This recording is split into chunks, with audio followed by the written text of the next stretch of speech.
ओम नमस्ते जी। नमस्ते। धन्यवाद स्वागतम। पंडित जी। हाँ स्वागतम। हाँ जी, मैं अपनी स्क्रीन शेयर कर देता हूँ।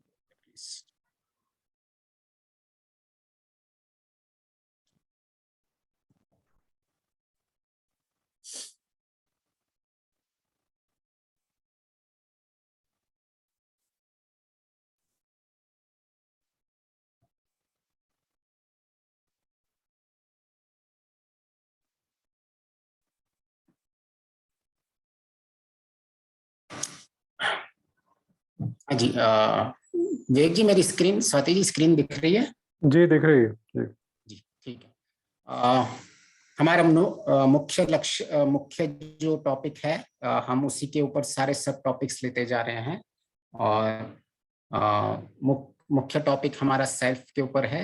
अपने आप को किस तरह से आज की इस दुनिया में अपने आप को कैसे उन्नति की ओर ले जाने का, और कैसे इस संसार में अपने आप को जान के, अपने आप का ज्ञान बढ़ा के हम आगे बढ़ सकते हैं। तो अगर हम सिंपलेस्ट वे में इसको समझने की कोशिश करें,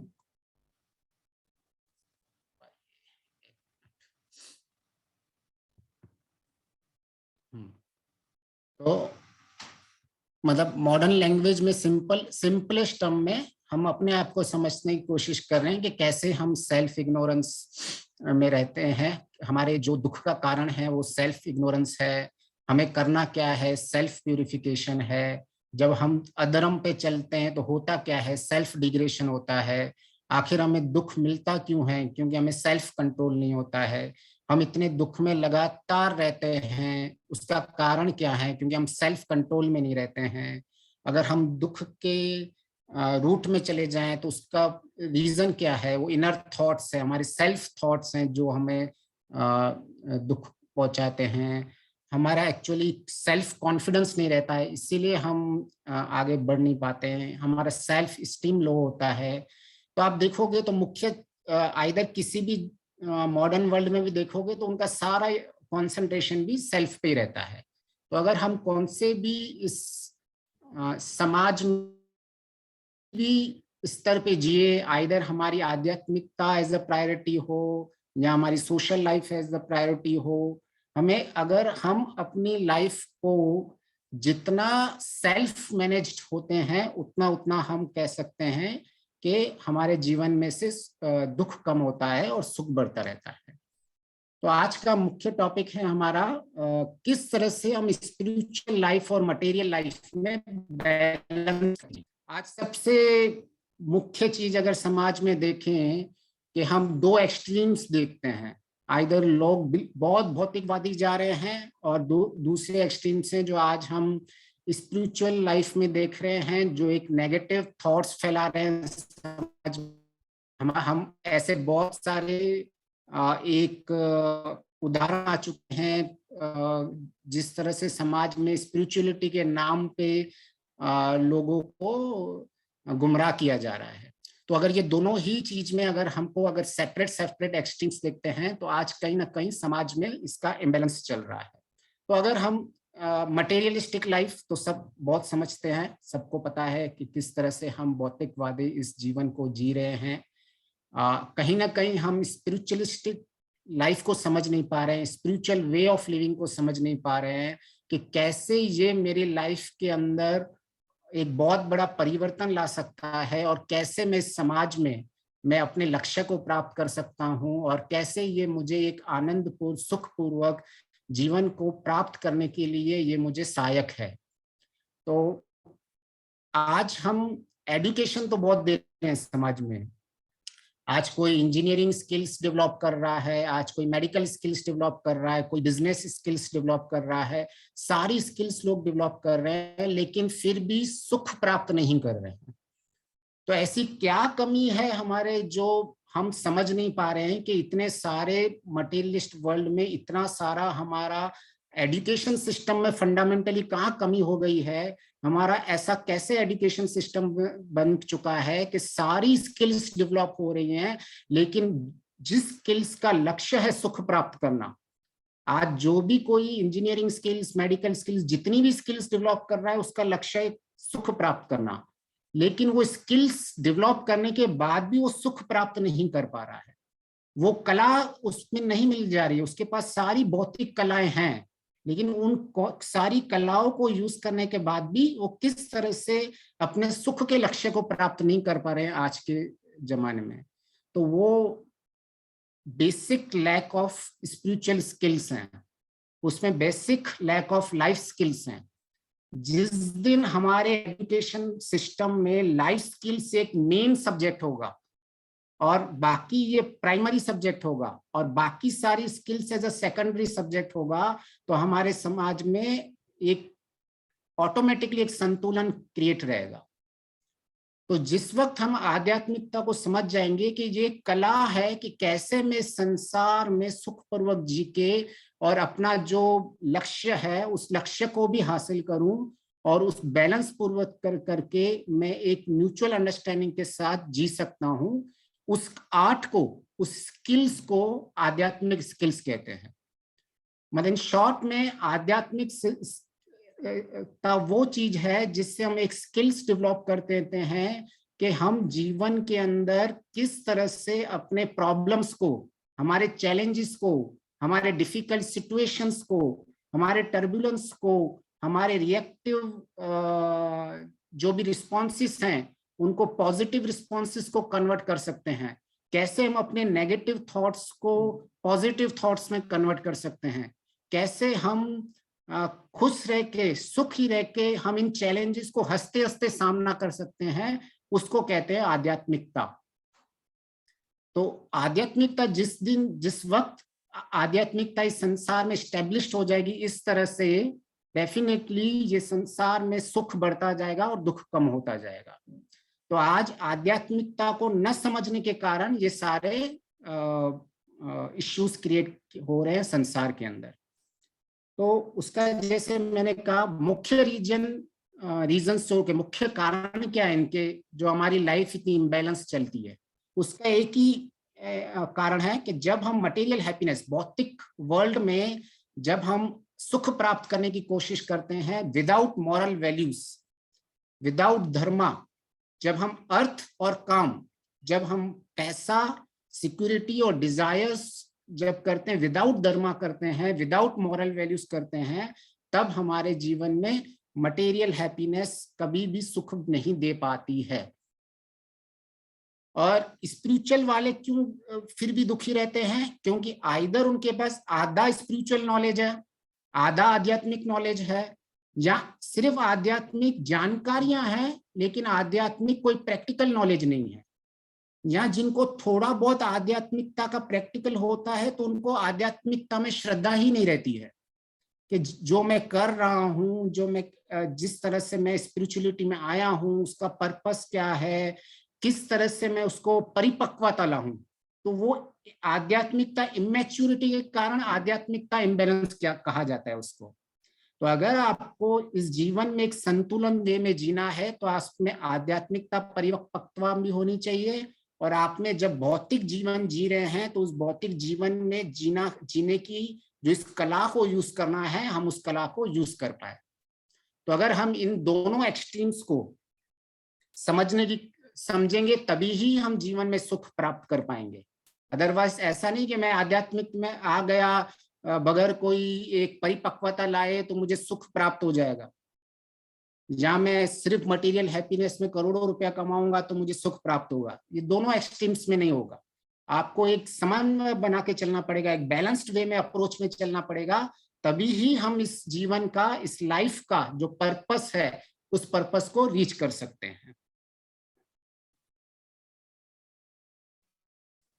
अगर हम देखें आज का हमारा है कि किस तरह से मैं अपने जीवन में सुखपूर्वक वृद्धिशील इंक्रीमेंटल हैप्पीनेस को ना आगे प्राप्त करके अपने मुख्य लक्ष्य की ओर पहुंच सकता हूं। आज का हमारा ये मुख्य टॉपिक है। सब टॉपिक्स के अंदर पहले हमारा माई सेल्फ था, फिर balance between spiritual and this, अभी हम उसके अंदर ही एक और सब टॉपिक लिया है हमने कि कैसे मेरे जीवन में मैं दुखी नहीं रहूं, किस तरह से मैं सुख की ओर बढ़ता रहूं और मैं अपने जीवन को एक अपने अंतिम लक्ष्य को भी प्राप्त कर पाऊं। तो ये हमारा है learning the art of incremental happiness. कैसे मैं एक अपने जीवन के अंदर जो मेरा मुख्य लक्ष्य है, परम आनंद प्राप्त करने का, जो अगर मेरा मुख्य लक्ष्य है, तो मैं कैसे उसके अपने जीवन में आनंद पूर्वक, सुख पूर्वक आगे आगे धीरे धीरे चल के उस मुख्य लक्ष्य को प्राप्त करूं। और मैंने तो अपना एक फिलॉसफी भी बता दी थी कि जिसको मैं स्ट्रांगली बिलीव करता हूं, मैं स्ट्रांग जर्नी में बिलीव करता हूं कि अभी की जर्नी भी सुखमय होनी चाहिए और लक्ष्य भी सुखमय होना चाहिए। हाँ, वो अलग बात है कि अभी मुझे पूर्ण सुख नहीं मिलेगा या पूर्ण नहीं, लेकिन एक ऐसा जरूर होगा स्थिति है जिसके अंदर मैं खुशी पूर्वक, सुख पूर्वक अपने मुख्य लक्ष्य की ओर पहुंच सकूं। सो यही और वेद भी यही कहता है, दर्शन भी यही कहते हैं, उपनिषद भी यही कहते हैं, जितना मुझे समझ में आया है। कहीं भी ऐसा नहीं लिखा हुआ है कि आपको सारा जीवन दुख भर के रहना है, पीड़ा में रहना है और फिर आपको जाके अपने सुख को प्राप्त करना है। हमें एक बैलेंस पर पॉइंट ऑफ व्यू जीने से ही सब आदेश देते हैं। तो ये क्या, आज हम कौन से आर्ट की बात कर रहे हैं कि हम आर्ट बात करें कैसे मैं अपने नेगेटिव जो अनप्लीन थॉट्स को है उनको प्योर पॉजिटिव थॉट्स बनाऊं, कैसे मैं अच्छी तरह से जीवन की मुश्किलों को रिस्पॉन्ड करूं, इसके रिएक्ट करने के बदले। आज हम कितने रिएक्टिव हो चुके हैं, हमारा माइंडसेट कितना रिएक्टिव हो चुका है। मैं एक मास्टरिंग द आर्ट करूं, मैं एक सहन शक्ति बनाऊं कि इन सारी तकलीफों को, इन सारे दुखों को, इन सारे डिफिकल्टीज को सहन करके एक अपने मन में एक समन्वय बना के रखूं और कौन सी भी सिचुएशन है जो मेरे मन को विचलित न कर पाए, मेरी मन की स्थिति के हिसाब से मैं परिस्थितियों को बदलूं, परिस्थितियों के हिसाब से मैं अपनी मन को, स्थितियों को ना बदलूं। वो आर्ट क्या है, आखिर मुझे वेद क्या कहना चाहते हैं, मुझे दर्शन क्या कहना चाहते हैं, आखिर ये उपनिषद क्या कहना चाहते हैं, गीता क्या कहना चाहती है, श्री कृष्ण जी क्या कहना चाहते हैं, श्री राम क्या कहना चाहते हैं, इन सब की समरी क्या है, आखिर वो किस तरफ एक हमें ले जाना चाहते हैं। तो ये हम समझने की कोशिश करेंगे एक, कि अगर हमने वो आर्ट सीख लिया, वो कला सीख ली कि इसको जीना कैसे है, हमारी यात्रा कैसे होगी, हमारे लक्ष्य कैसे प्राप्त होगा वो आर्ट सीखने के बाद, तो वो अगर हमने वो आर्ट सीख लिया तो हम डेफिनेटली उस आर्ट को सीखकर इस जीवन में हम बहुत अपना प्रोग्रेस कर सकते हैं, इंक्रीमेंटल प्रोग्रेस कर सकते हैं। तो अगर मॉडर्न वर्ल्ड में भी देखा जाए कि अगर मैं क्या करता रहता हूँ, मेरा मुख्य काम क्या है, मैं सारा जो भी मॉडर्न वर्ल्ड में मॉरल वैल्यूज हैं या हैप्पीनेस को डिफाइन करते हैं, जो भी अपने शास्त्रों में डिफाइन करते हैं, मैं मॉडर्न वर्ल्ड की चीजों को फिल्टर करता रहता हूँ कि कौन सी चीजें हमारे मॉडर्न वर्ल्ड में कौन सी चीजें हैं जो हमारे वेदों के अनुकूल है और जो हमारे शास्त्रों के अनुकूल है। मैं अपना यहाँ कुछ भी नहीं बताता हूँ, मेरा ये है कि जो मेरा पैशन भी है कि किस तरह से ये मेरा जो शास्त्र हैं, जो हमारे इतने रहस्यपूर्ण और इतने बुद्धि जिसमें चाहिए होती है और जिसके जो इतने रिच हैं, और आज की दुनिया कैसे उसको यूज कर रही है।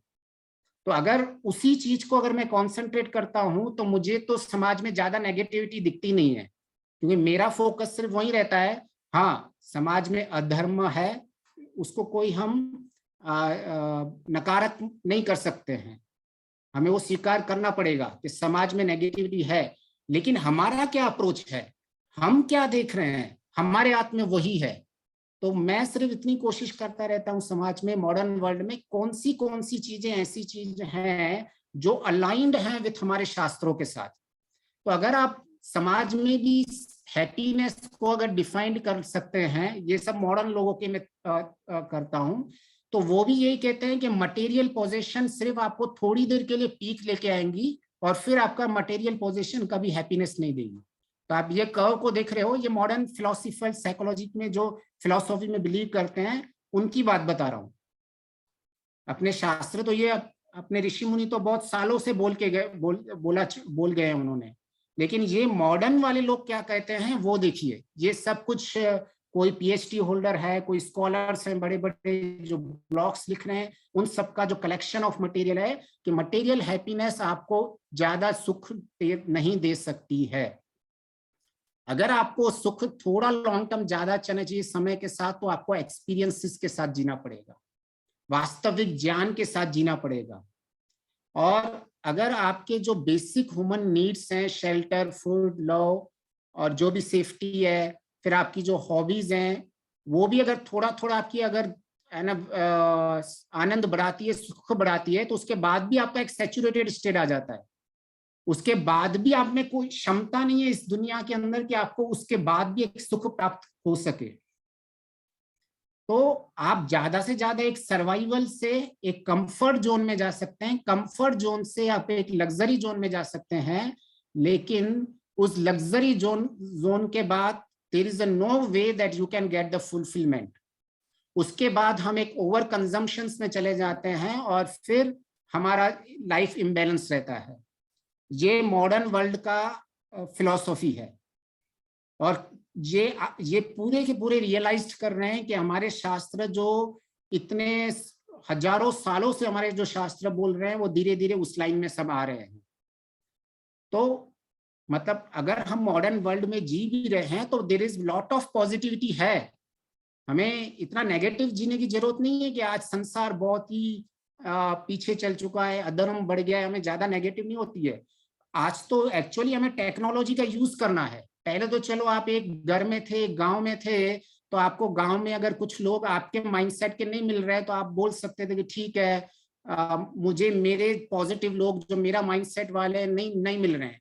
लेकिन आज तो दुनिया बहुत छोटी हो चुकी है। आप टेक्नोलॉजी वाइज एक अपना एक अच्छा सा ग्रुप बना के हमेशा एक पॉजिटिव रह सकते हैं। आप एक पॉजिटिव थॉट्स वाला ग्रुप बना के जी सकते हैं। हम एक पॉजिटिव जो माइंडसेट है उसी राइटअप को कलेक्ट करके इस मॉडर्न वर्ल्ड में जी सकते हैं। ये सब हमारे हाथ में ही है। लेकिन हम क्या करते हैं, हम सिर्फ नेगेटिविटी को ही अट्रैक्ट करते हैं वर्ल्ड में। तो हो रहा क्या है, वो नेगेटिविटी मल्टीप्लाई हो रही है। सबको दुख दुख दुख दुख दे रहा है, तो स्पिरिचुअल वाला भी दुख में जा रहा है, मटेरियलिस्टिक लाइफ वाला भी दुख में जा रहा है, और डिस्कशन सिर्फ दुख का ही कर रहे हैं। तो दुख को आप अट्रैक्ट करोगे तो आपको दुख ही मिलने वाला है। दुख को अट्रैक्ट नहीं करना है। शास्त्रों ने ऐसा नहीं कहा है कि आप सारा दिन दुख के बारे में चिंतन मनन करते रहो। वो कहता है आप सिर्फ दुख को जानो कि कहाँ कहाँ दुख है, बाकी आपको तो उसके सॉल्यूशन पे काम करना है कि आपको उस दुख को कैसे हटाना है, वो ही सारे शास्त्र बताते हैं। दुख को सिर्फ जानने के लिए कहते हैं, और दुख को ज्यादा से ज्यादा एक लॉन्चिंग पैड की तरह यूज कर सकते हो आप कि यहाँ मुझे दुख है तो मुझे सुख मिलेगा कहाँ। बस उतना ही एक दुख को चिंतन मनन का दायरा है, उससे ज्यादा हमारी उसकी कोई बाउंड्री नहीं है। दुख को देखना नहीं है, अगर है तो भी उसके सॉल्यूशन कैसे सुखपूर्वक हो गए, हमें उस पर ज्यादा काम करना है। तो इन शॉर्ट कि अगर हम जीवन में सकारात्मक देखना शुरू कर दें, हर जगह हम अपनी पॉजिटिविटी को देखना शुरू कर दें कि कितनी पॉजिटिविटी है। हमारे व्हाट्सएप मैसेज, हमारे फेसबुक मैसेजेस, हमारे ट्विटर मैसेजेस, हम खुद एक समाज में परिवर्तन लेके आ सकते हैं केवल सिर्फ पॉजिटिव डिस्कशंस करके और पॉजिटिव बातें करके। मैं इसका मतलब ये नहीं बोल रहा हूं कि हमें खंडन नहीं करना चाहिए, जहां जहां करने की जरूरत है, लेकिन हमारा मुख्य लक्ष्य वो नहीं है, क्योंकि कोई भी चीज, किसी के भी थॉट्स को हम 100% चेंज नहीं कर सकते हैं।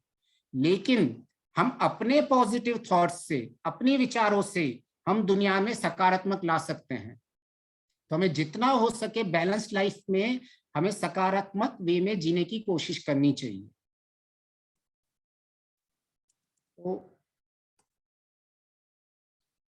नेक्स्ट अगर हम इसको और डीप में जाएंगे तो किस तरह से हमारे जीवन में हम इसको और हमारे जीवन में इस बैलेंस को कैसे लेके आ सकते हैं, किस तरह से हम संतुलन में जी सकते हैं, हम उसमें और भी डिस्कशन करेंगे इसके लिए। तो एक, अगर जीवन में सुख प्राप्त करने के लिए क्या चीज इंपॉर्टेंट है, सुख है संसार में, तो उसमें हम 3-4 तरह से सुख को प्राप्त करते हैं। हमारे सोर्सेस क्या है सुख प्राप्त करने के लिए। What are the sources of happiness, हम के किस किस चीजों से हमको सुख मिलता है। तो अगर हमें सुख चाहिए तो सुख का सोर्स है, एक हमारा ज्ञान, दूसरा है कर्म, तीसरा है उपासना, और चौथा है हमारे जो सेंसेस हैं कर्म के वक्त उन इंद्रियों का इस्तेमाल करना। ये चार सोर्सेस के थ्रू आइदर हम सुखी हो सकते हैं या हम दुखी हो सकते हैं, वो हमारे ऊपर है।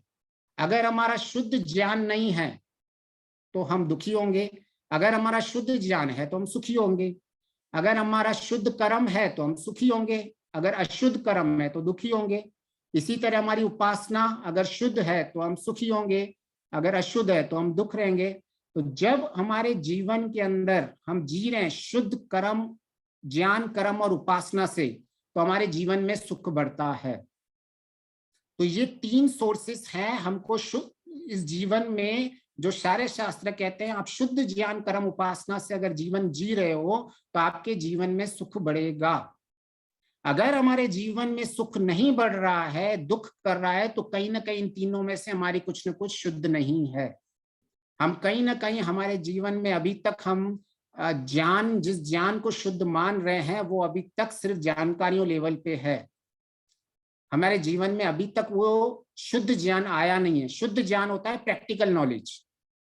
जितना हम इन शुद्ध ज्ञान, शुद्ध कर्म, शुद्ध उपासना में इन सोर्सेस ऑफ हैप्पीनेस को जीवन में जिएंगे, हमारे जीवन में सुख बढ़ता जाएगा। अभी होता क्या है कि जो आध्यात्मिकता है एक बहुत बड़े दुख के बारे में बात करती है, जो प्रोबेबल दुख है, जो इंद्रियों का भोग, और ये बहुत इंद्रियां बहुत स्ट्रांग रहती हैं। तो इसीलिए शास्त्रों में इसके ऊपर और ज्यादा विशेष रूप से एम्फोसिस किया गया है, इसके भी जोर दिया गया है कि आपकी इंद्रियां जो हैं वो इतनी स्ट्रांग रहती हैं कि ये आपको दुख की ओर ले जाती हैं। इसीलिए इस दुख का डिस्कशन बहुत ज्यादा किया गया है एक एस्पेक्ट में, लेकिन उसका सिर्फ पर्पस वही है कि आप समझो कि आपकी इंद्रियां कितनी स्ट्रांग है। तो लेकिन लोगों ने क्या समझा है कि अगर आपको इस इंद्रियों का सुख नहीं लेना है तो इसका मतलब आपके जीवन में आपको दुख अब मुझे इंद्रियों का सुख नहीं लेना है, इसका मतलब मेरे जीवन में दुख ही दुख है। इसका मतलब ऐसा शास्त्र नहीं कह रहा है। शास्त्र सिर्फ यही कह रहे हैं कि आपको इंद्रियों का भोग नहीं करना है, इंद्रियों का प्रयोग करना है। इंद्रियों का प्रयोग करके उसको योग में जीवन बनाना है। सिर्फ इतना ही कह रहा है शास्त्र कि इंद्रियों को भोगोगे तो आपको दुख प्राप्त होगा। और सब जगह जब ये दुख की चर्चा हो जाती है तो ऐसा अपरिपक्वता के कारण इंसान को ऐसा लगना चाहता है कि मेरे जीवन में, क्योंकि मैं इंद्रियों के बगैर भोग नहीं सकता हूं, तो इसलिए मेरे जीवन में सिर्फ दुख ही दुख होगा और कोई सुख का कोई रास्ता ही नहीं है। नहीं, शास्त्र कहते हैं आप शुद्ध कर्म, शुद्ध ज्ञान, शुद्ध उपासना से सुख प्राप्त कर सकते हो, यहाँ का भी सुख और आपका जो लक्ष्य है वहां का भी सुख, जो आपका अंतिम लक्ष्य है। आपको सिर्फ इंद्रियों की जो है उनके भोग के बदले उनको प्रयोग करो, उन संसार को भोग के बदले संसार का प्रयोग करो। तो जब आप यूज करते हो इस संसार को, तब आप एक सुखमय जीवन को, क्या किया वही इम्बैलेंस हो गया सोसाइटी में। जिसने थोड़ा बहुत ये आध्यात्मिकता ज्ञान प्राप्त कर लिए, उसको लग रहा है कि संसार तो दुख में है, मेरी इंद्रियां तो दुख में है, तो उसको ऐसा लग रहा है कि मुझे यहाँ कोई मेरा काम ही नहीं है। और वो एक्चुअली उस आध्यात्मिकता बोलती है कि आपको पहले से भी ज्यादा कर्म करने हैं, आपको और अपने जीवन में उत्साह लाना है। लेकिन ये सब सोच के कि मेरे इंद्रियों से तो मुझे दुख मिलने वाला है, ये सोच के उल्टा वो क्रिया करता ही नहीं है और दुख में चला जाता है। तो अगर हम ये बैलेंस करके इसके इन रहस्यों को समझ लें कि आखिर ये हमारा जो स्पिरिचुअल आर्ट कहना क्या चाहता है, वो सिर्फ इतना ही कहना चाहता है आप चीजों का प्रयोग करें यथा योग्य, सब चीजों का प्रयोग करके योगमय जीवन करके आप आगे बढ़ते रहें, सुखमय अभी का जीवन बीजिए और अपने सुख को प्राप्त भी करें। हाँ, इंद्रियों के अलर्ट जरूर किया है कि अगर आप इंद्रियों को यूज करोगे तो आप किस तरह से सिर्फ भोगने का काम करोगे तो कैसे आप दुखमय जीवन हो जाएगा। तो एक बहुत बड़ा शास्त्र का पाठ ये एक मैसेज देना चाहता है, इसीलिए लोगों में ज्यादा कंफ्यूजन हो गया है कि नहीं, ये तो शास्त्र सिर्फ केवल कहता है कि ये संसार तो दुखमय है, इधर सब जगह दुख दुख है। ऐसा कुछ भी नहीं है। हमें सिर्फ वो समझने की एक कला समझ में आनी चाहिए कि आखिर शास्त्र कहना क्या चाहते हैं हमें। तो अगर हम इन पे अच्छी तरह से बैलेंस पूर्वक समझ पाए तो हम एक जीवन में सुखमय जीवन जी भी सकते हैं और सुख में अपने जो अंतिम लक्ष्य है उसको भी प्राप्त कर सकते हैं। केवल यही है कि हमें जिस कॉन्टेक्स्ट में जो बोला गया है उसको उसी कॉन्टेक्स्ट में समझने की कोशिश करें, जिस इंटेंट में जो बोला गया है उस इंटेंट में ही समझने की कोशिश करें। तो डेफिनेटली अगर हम उसी इंटेंट में समझने की कोशिश करेंगे और उसी कॉन्टेक्स्ट में समझने की कोशिश करेंगे तो हमारे जीवन में सुख बढ़ता जाएगा। और अभी हमें और आगे चलेंगे कि आखिर किस तरह से मैं अपने जीवन को सुखमय बना सकता हूँ। तो जब हमें अपने जीवन को अभी प्रैक्टिकली, मतलब ये सब तो बहुत बातें हो गई, लेकिन अभी प्रैक्टिकली कि कैसे मैं अपने जीवन को सुखमय बनाऊं, कैसे मैं आज का अपना जीवन अभी का जब मैं सुखमय बनाऊं, तो उसके लिए हमें सिर्फ थोड़ा बहुत अपना साइकोलॉजी समझना पड़ेगा, माइंड साइकोलॉजी समझना पड़ेगा, किस तरह से हमारा माइंड काम करता है और किस तरह से हम जीवन में उस माइंड को जब प्रॉपर वे में यूज करते हैं तो हम सुख को प्राप्त कर सकते हैं। तो अगर हम इन चीजों को समझने की कोशिश करें तो सबसे पहले हमारा इम्पोर्टेंट है कि हम किस तरह से अपने जीवन के अंदर एक प्रक्रिया से चलते रहें और उस प्रक्रिया के अंदर किस तरह से हमारे जो थॉट्स प्रोड्यूस होते हैं, हमारे जो विचार प्रोड्यूस होते हैं, किस तरह से उन विचारों को अगर हम संतुलन बना के चलें तो हम कैसे जीवन में सुख को प्राप्त कर सकते हैं। तो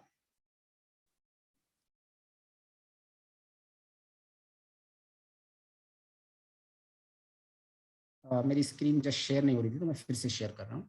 तो अभी हमने देखा कि अगर हम बैलेंस्ड लाइफ में बैलेंस्ड लाइफ में अगर जी रहे हैं, हमारी उपासना, हम ग्रेटफुल हैं, जो चीजें ईश्वर की तरफ से मिली हुई हैं हमें पूरा उसकी तरफ से ग्रेटिट्यूड है, हमें ईश्वर का धन्यवाद है हर बार, हमारी उपासना प्योर है तो हम सही जा रहे हैं, हमारे कर्म प्योर हैं, हम कर्म में हमारे 3 पार्ट आ जाते हैं कि एक तो किस तरह के कर्म करना, एक होता है शुभ कर्म करना, एक होता है निष्काम कर्म करना, फिर होता है अपने कर्तव्यों का पालन करना, और फिर होता है कि किस तरह से हम परोपकार का काम करें।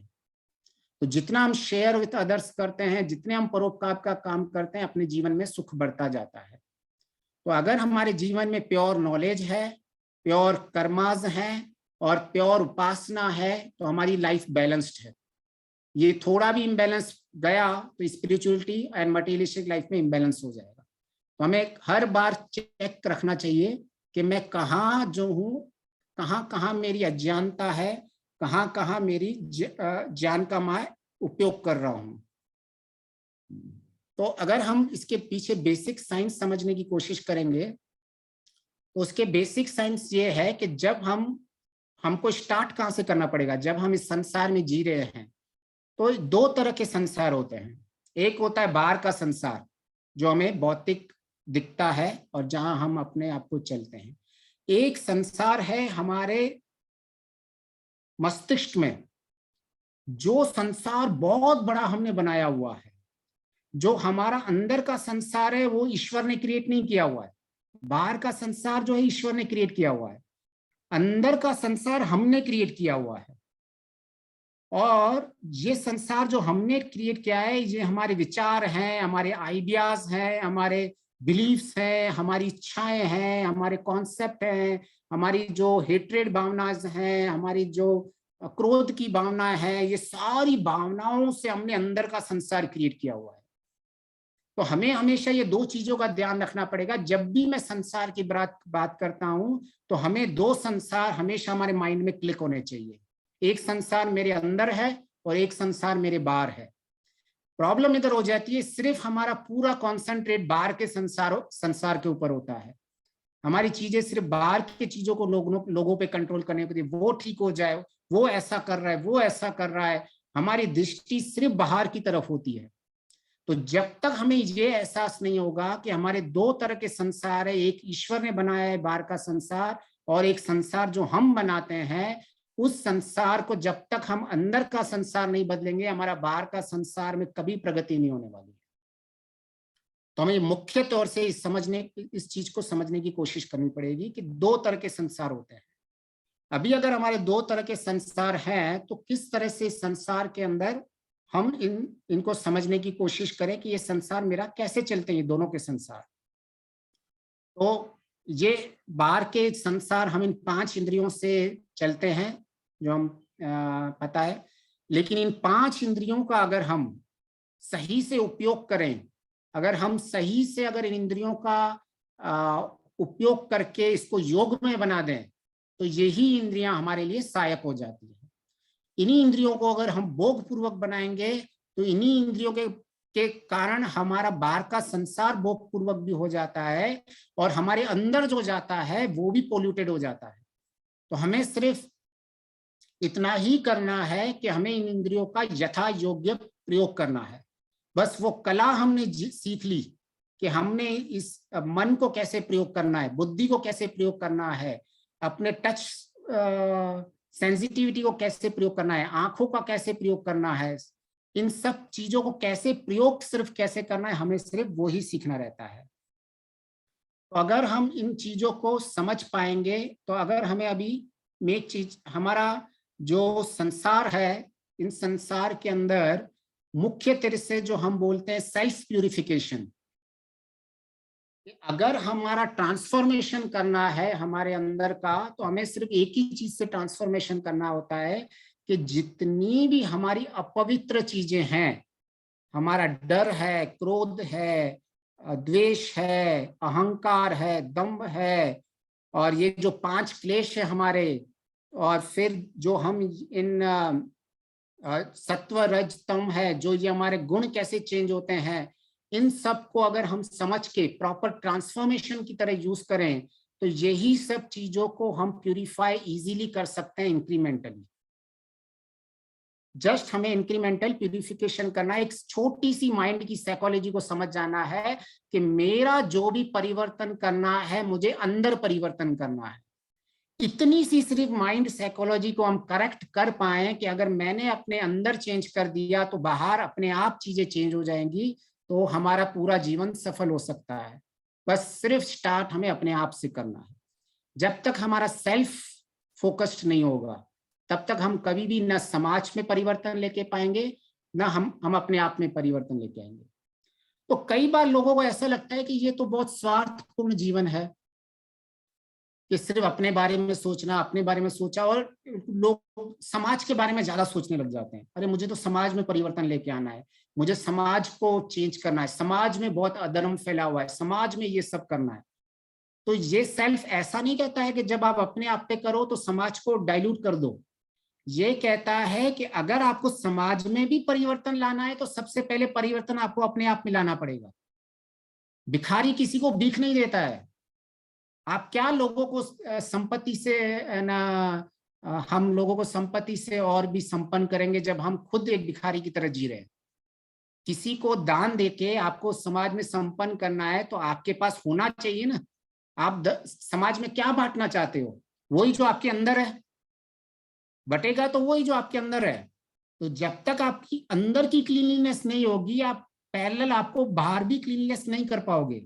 तो ये कभी भी ऐसा नहीं स्वार्थपूर्ण जीवन की बात नहीं कहता है। ये तो कहता है कि अगर आप परोपकार भी जब हम करते हैं, तो परोपकार से भी हमारी अंदर की क्लीनिंग होती है। तो ये तो कहता है करो परोपकार और करो, लेकिन आप परोपकार करने का भी मुख्य लक्ष्य में एक आपको ध्यान रखना चाहिए कि परोपकार जब भी आप कर रहे हो, तो आपके अंदर का जो आपको आनंद मिल रहा है, सुख पूरा, उसको याद रखो कि आपको परोपकार करने से अंदर में जो भी आपके अहंकार कम हो जाता है। सबसे पहले जब हम परोपकार का काम करते हैं, तो हमारे जो अहंकार होता है, जो प्राइड होता है, जो एक बहुत बड़ी इंप्यूरिटी है, वो सोर्स ऑफ इंप्यूरिटीज है, जिसको बोलते हैं जननी। अहंकार एक जननी है। हम बार बार ईश्वर का नाम क्यों लेते रहते हैं, क्यों बोलते हैं ईश्वर तेरी कृपा, ईश्वर सब कुछ, क्यों ऐसा एक ईश्वर परिधान में चलते हैं, क्यों हम ग्रेटिट्यूड की फीलिंग दिखाते हैं? उसका पर्पस यही होता है कि हम अहंकार को नाश करें और हम अपने आप को प्योर करें। तो जब हम परोपकार करते हैं और जब हमारा अहंकार नाश होता है, तब हमें अंदर से सुख मिलता है। तो हमें प्योर कर्मा करने हैं। परोपकार इसीलिए कहा गया, ये प्योर कर्माज में आते हैं। अगर आपको जीवन में सुख लेना है, करो, परोपकार करो और सुख लो। किसने मना किया है? शास्त्र ने कभी नहीं मना किया है कि आपको इस जीवन में जीते जी सीधा मोक्ष के लिए करना है। परोपकार करो, शुद्ध कर्म करो, शुद्ध ज्ञान को प्राप्त करो, शुद्ध उपासना करो, ईश्वर के साथ बैठो, तो आपको इस संसार में सुख आपको मिलेगा भी और आप सुख बांटोगे भी।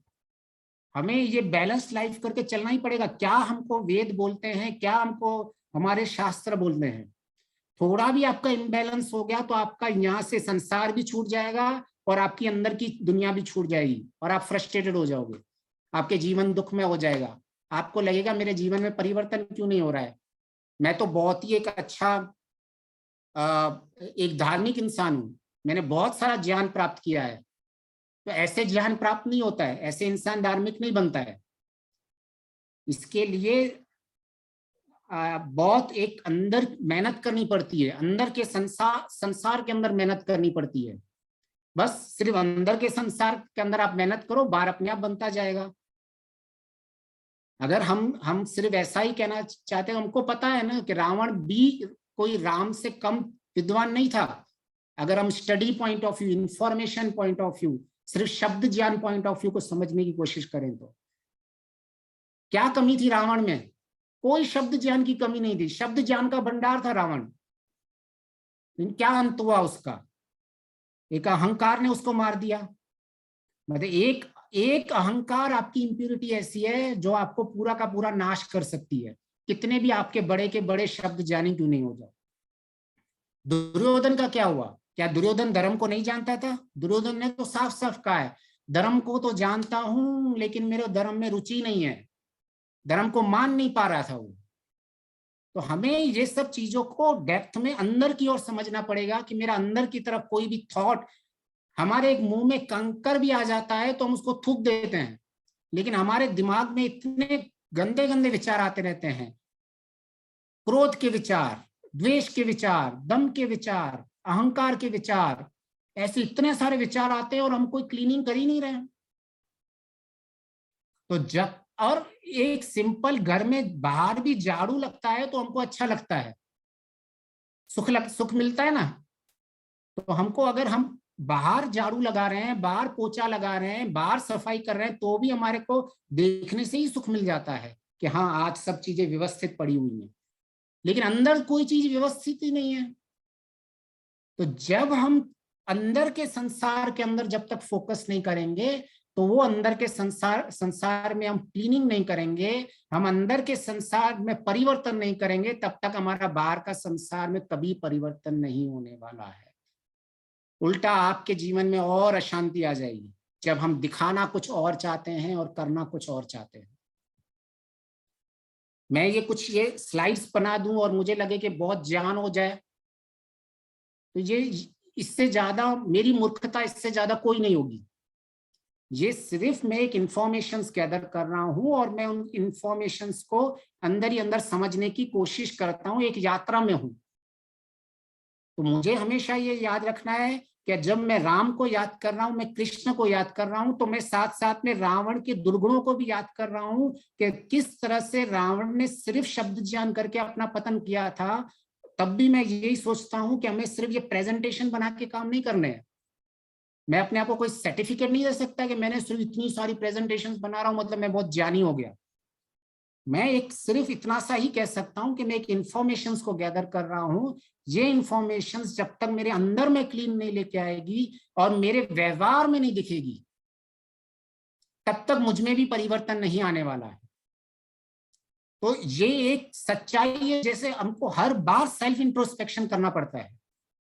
तो अगर हम इस साइंस को समझ लें कि जैसे भी मेरे विचार को जब जब मैं परिवर्तन लेके आऊंगा, तब मेरे जीवन में परिवर्तन होगा। तो अभी हम और डिटेल में जाते हैं कि हम कैसे विचारों को बदलें, अभी कैसे हम अपने विचारों को काम करें, कैसे इस विचारों के ऊपर मैं ज्यादा से ज्यादा काम करके और इसको मैं चेंज करूं। तो उसमें हमारी बेसिक चीज होती है, हम काम कैसे करते हैं। ये मैंने पहले भी बताया था एक बार कि हमारा काम करने का तरीका होता है कि हमें कुछ पाने की इच्छा होती है और कुछ हटाने की इच्छा होती है। हमें सुख पाने की, लाभ पाने की, किसी से प्रीति होती है, हमारा इंटरनल स्वार्थ होता है। जहां जहां हम अनुकूल महसूस करते हैं वहां वहां हमको सुख होता है, और हम वहां वहां उसको पाना चाहते हैं। और जहां हमें दुख लगता है, जहां हमें हानि लगती है, या हम किसी से द्वेष करते हैं, या किसी से अप्रीति होती है, या हमारा कोई स्वार्थ नहीं होता है, जहां हमारी सिचुएशन प्रतिकूलता है, तो वो हमें हटाने की इच्छा होती है। तो ये हमारा नॉर्मल एक प्रोसेस है। तो हम कैसे इस प्रोसेस को समझने की कोशिश करें, तो उसको मतलब मैं एक लाइफ थॉट्स चेंजिंग का एग्जांपल मैंने सोचा मैं ले लेता हूं कि अगर मुझे अपने आप में जब तक मुझे शुद्ध ज्ञान नहीं होगा तब तक मेरे जीवन में परिवर्तन नहीं होगा। आप देखोगे कि आपको ये सपोज ये डेयरी मिल्क है, ये डेयरी मिल्क बहुत पसंद है, कितना पसंद लग रहा है, you will say I love it. लेकिन आपको जैसे ही इसकी वेबसाइट पे जाओगे तो लिखा हुआ है कि इसके अंदर बीफ डलाओ, ये यूज करते हैं। ये ऑस्ट्रेलिया के, आप जा सकते हो cadbury.com.au/product, ये ऑस्ट्रेलिया की वेबसाइट है। तो इसमें अंदर आपको बीफ लगा हुआ है। अभी आपके मन में काम करेगा कि अरे अभी अभी आई लव इट और आई हेट इट, आप उस प्रोसेस के थ्रू जाओगे। लेकिन आपकी वैल्यूज अगर स्ट्रांग है तो आप सीधा उसको बोले आई हेट इट। क्या हुआ, सिर्फ आपको सिर्फ शुद्ध ज्ञान मिला। जैसे ही आपने ज्ञान मिला वो चीज आपकी परिवर्तन हो गई। आपने सिर्फ एक परिवर्तन कर दिया, आपने शुद्ध ज्ञान को लेके आ गए।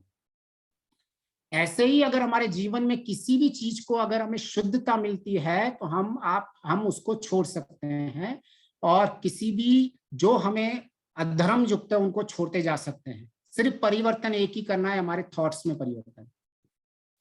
जब हमारे थॉट्स में, हमारे अंदर का संसार जब चेंज होता है तो सब कुछ चेंज हो जाता है। तो सारा का सारा फोकस हमको इधर ही लगाना है कि मैं कैसे अपने आप को चेंज करूं, कैसे मैं अपने अंदर के संसार को चेंज करूं। तो अभी आप देखोगे जैसे जैसे आपको संस्कार, जो वेजिटेरियन है, आपको कभी किसी वेजिटेरियन को सपने में भी आता है कि मैं नॉनवेज खा रहा हूं?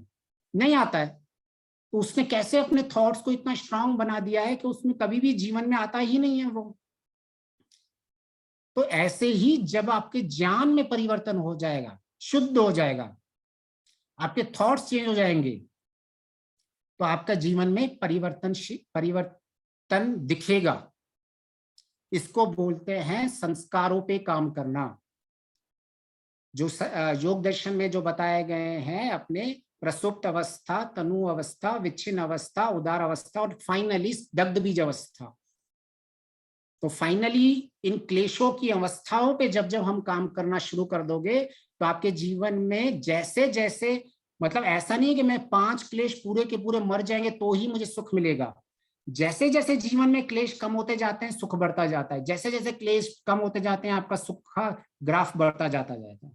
और जैसे ही यहाँ दग्ध बीज हो गए आप मैक्सिमम सुख पे पहुंच जाओगे। ये एक तराजू की तरह है, यहाँ क्लेशों को कम करो, यहाँ सुख को बढ़ाओ। और जब भी मैं बोलता हूँ सुख को बढ़ाओ, अगर आपको कन्वीनियंट है कि दुख को घटाओ तो आप ऐसा भी यूज कर सकते हो कि मेरे जीवन में मुझे दुख को कम करना है। हमें शब्दों में ज्यादा उलझना नहीं है, जो शब्द यूज करने हैं आप अपने कन्वीनियंट के हिसाब से हम यूज कर सकते हैं। कि जीवन में आपको कन्वीनियंट है सुख बढ़ाना तो सुख बढ़ा यूज करो, मुझे जीवन में दुख को कम करना है, मैं तो दोनों को साथ में लेके चलता हूँ। मैं सिर्फ ऐसे नहीं बोलता हूँ कभी कि दुख को जीवन में कम करना है, दुख को भी जीवन में कम करना है और सुख को भी बढ़ाना है। मेरी फिलॉसफी तो बहुत क्रिस्टल क्लियर है। मैं इस संसार को कतई भी दुख में नहीं बना मानता हूं। जो ईश्वर इतना पवित्र है वो इतना अपवित्र संसार क्यों बनाएगा? जो ईश्वर इतना शुद्ध है तो वो अशुद्ध संसार क्यों बनाएगा? ये संसार तो मुझे कंटिन्यूसली सिखा रहा है, ये ब्लेसिंग्स है। त्र्यंबकम यजामहे सुगंधिम पुष्टिवर्धनम उर्वारुकमेव, क्या कहता है हमें वेद का मंत्र? कि जैसे खरबूजा अपने डाल से स्वयं ही पक के हट जाता है तो वो सबसे ज्यादा मीठा रहता है, ऐसे ही मैं पक के इस संसार के जाऊं। ये संसार में मैं जब तक पकूंगा नहीं, मैं अपने आप को तपाऊंगा नहीं और संसार से सीखूंगा नहीं। ये संसार की every difficulties, every challenges, every turbulence मुझे कुछ ना कुछ सिखा रही है और मुझे पका रही है, मेरे ज्ञान को परिपक्वता कर रही है, हेल्पफुल है, ये ब्लेसिंग्स हैं। तो हमें इस चीज को समझना पड़ेगा बहुत। आपको एक, जब आप स्पिरिचुअलिटी की तरफ जा रहे हैं तो आपको ये बैलेंस्ड दिमाग में लेके आना पड़ेगा, अदरवाइज ये बहुत ही एक ऐसा स्टेज हो जाता है जिसको दार्शनिक भाषा या शास्त्रों में काली रात बोली जाती है। उपनिषद में बोला गया है कि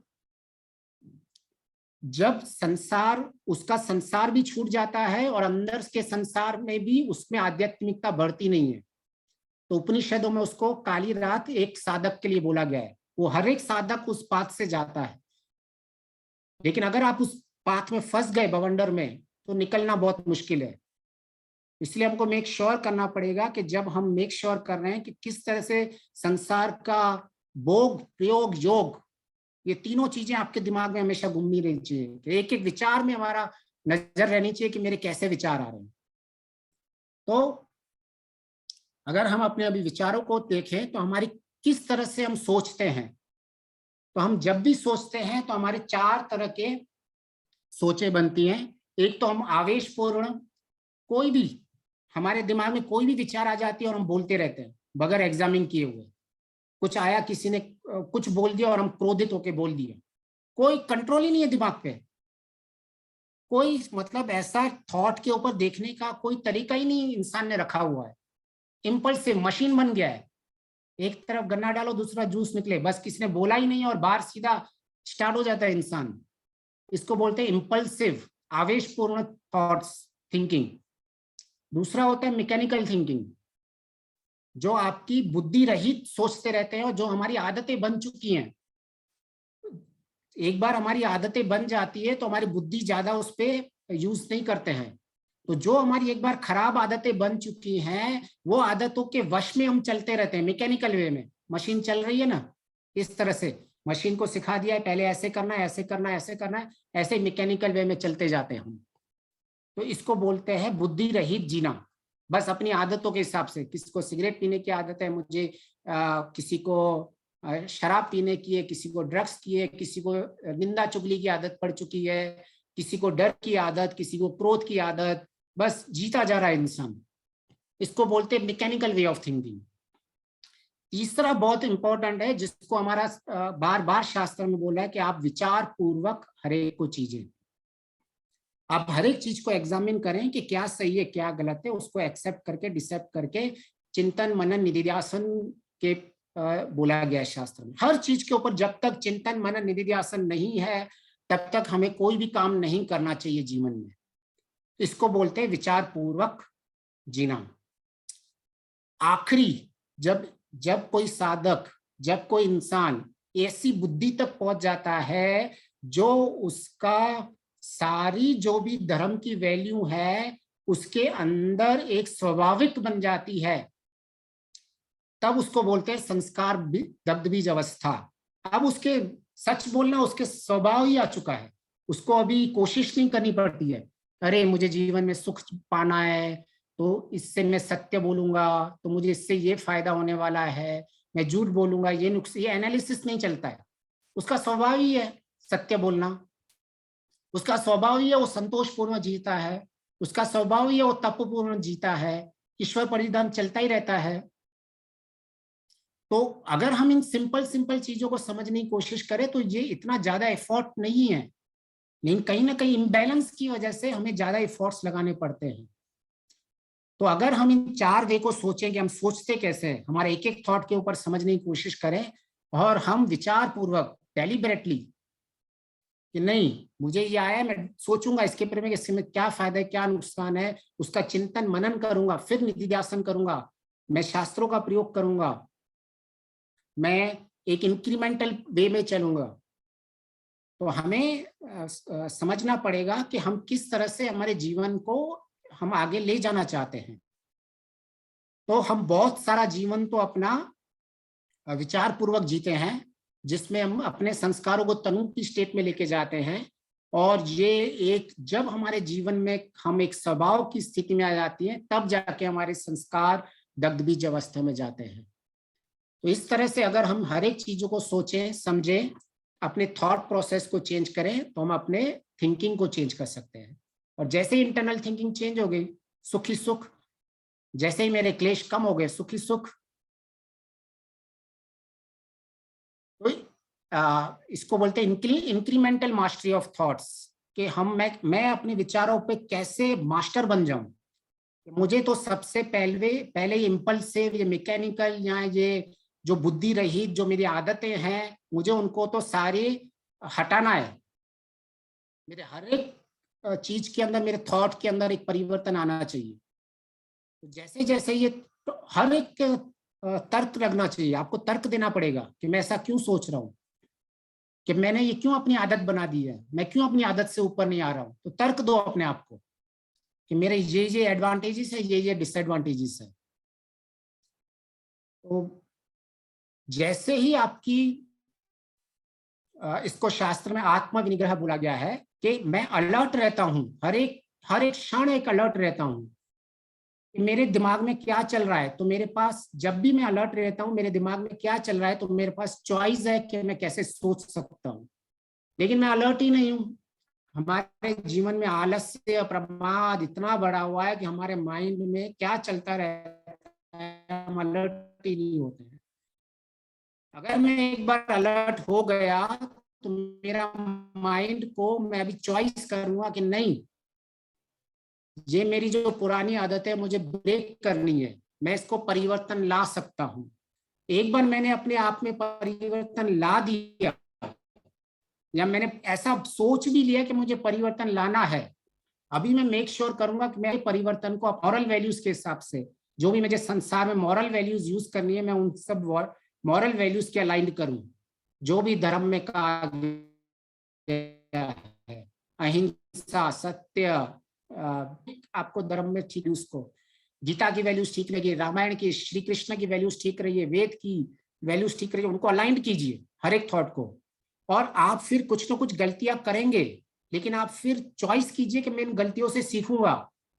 जो मैं एक बार संकल्प लेता हूं, मैं उस संकल्प को पूरा करूंगा। मुझसे गलतियां होंगी, कभी कभी हो सकता है कि मैं कुछ गलतियां करूंगा, लेकिन सबसे पहले अगर हमको अपने आप में अलर्ट माइंड के थॉट्स के ऊपर नजर रखनी पड़ेगी। तो इसको बोलते हैं।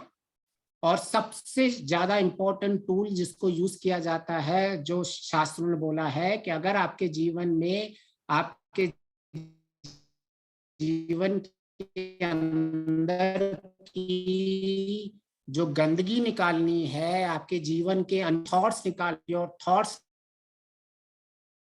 निकालने, तो आप प्रतिपक्ष की भावना बार बार लेके आए। प्रति मीन्स ऑपोजिट, पक्ष मीन्स मेरा पॉइंट ऑफ व्यू, भावना मीन्स मेरे थॉट्स, मेरी फीलिंग्स।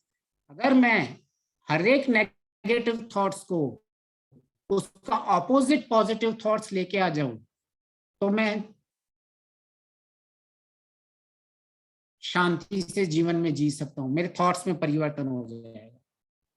अगर मैं ऐसा सोच लूं कि कोई कितना भी खराब चल रहा है, उसमें कहीं ना कहीं मुझे पॉजिटिव, तो इसका मतलब मुझे अभी परिवर्तन करना आ रहा है। एक चीज तो पॉजिटिविटी हमेशा ही रहेगी। गलत का गलत इंसान मिल जाए या गलत की गलत सिचुएशन आए, आपको एक चीज तो सोच सकते हो कि कम से कम मैं तो ऐसा गलत नहीं कर रहा हूं। क्या ईश्वर की कृपा है कि कम से कम तो ऐसी दूषित नहीं है, कितना मैं एक भाग, कम से कम मैं ऐसा। जब आप ये, और जैसे ही कोई भी आपसे इतना सोचो कि इस डिफिकल्टी मेरी कैपेबिलिटी बढ़ा रहा, मेरी इम्यूनिटी है, जितना जितना मैं इस वर्ल्ड को, मेरे जैसे तो लोगों को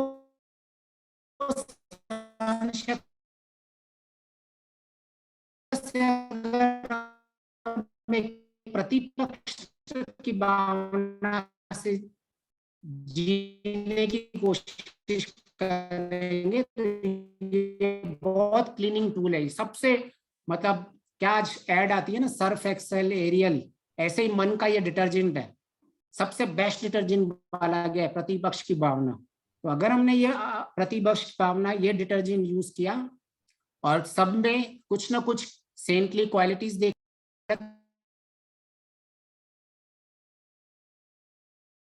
में आ गया है, इस तरह से हम पॉजिटिवली हर चीज को पॉजिटिव पड़ेगा। तो मैंने ठीक है, समय समय हो चुका है, अभी हम जितना पहले मुझे करिए और नेक्स्ट सेशन में हम इसको आगे ले चलेंगे। बहुत बहुत धन्यवाद। जितना हो सके मैं इसको नेक्स्ट में भी कंटिन्यू, ये पूरा थॉट्स चेंजिंग प्रोसेस था, इस तरह से हम बैलेंस में जी सकते हैं। बहुत बहुत धन्यवाद। ओम नमस्ते जी। नमस्ते माता जी, नमस्ते। सबका स्वागत करते हुए अभिनंदन करती हूँ। लकी जी, बहुत सुंदर लगा ये विचार, बहुत प्रैक्टिकली फॉलो किए जा सकते हैं। कि अपने जैसे मुंह में कंकर आता है, हम इमीडिएटली उसको बाहर फेंकते हैं। तो मस्तिष्क में जो हमने कचरा भरा हुआ है या हम भरते रहते हैं, उसको भी क्लीन करते चले जाएं, क्योंकि ज्यादा जम जाएगा तो ज्यादा कोशिश करनी पड़ेगी, मेहनत ज्यादा होगी। तो उसके लिए अपनी सुख को बढ़ाना, दुखों को कम करना, अपनी इंद्रियों का सही उपयोग करें और जीवन को योगमय बनाएं। और जो बहुत अच्छी बात मुझे लगी कि हम आज के इस टेक्नोलॉजी को कैसे पॉजिटिव तरीके से यूज करके उसका सही प्रयोग कर सकते हैं, कि जो पॉजिटिव बेंट ऑफ माइंड के लोग हैं उनके साथ कनेक्टिविटी बनाकर एक बहुत अच्छी पॉजिटिव जो विचारधारा है हम अपने लिए और दूसरों के लिए भी दे सकते हैं। तो प्रैक्टिकली हम इस तरफ जो है अपने जो भी हम इंफॉर्मेशन कलेक्ट कर रहे हैं उसको हम व्यवहारिक रूप दें, प्रैक्टिकल रूप दें और अंदर शुद्धता रखें। मैं अक्सर यही बात कहा करती हूँ कि जो जिसके पास होता है देता तो वो वही है, बंटेगा वही जो अंदर है। अंदर पवित्रता रखें, पॉजिटिविटी रखें और यही हम सब के लिए विचार पूर्वक चिंतन, मनन, निधिध्यासन करके हम अपने जीवन को योगमय बना सकते हैं। भगवान करे हम इन बातों पर सही चिंतन करके, विचार करके, एक-एक करके उसको अपने अंदर लाने का प्रयास करें। तो निश्चय ही परमात्मा हमें इसमें सफलता देंगे। इन्हीं शब्दों के साथ लकी जी आपका बहुत-बहुत धन्यवाद। पंडित जी सुंदर भजन गाया आपने भी, आपका भी धन्यवाद। धन्यवाद। और धन्यवाद। अब कार्यक्रम को समापन की ओर ले चलेंगे पंडित अरुण देव जी।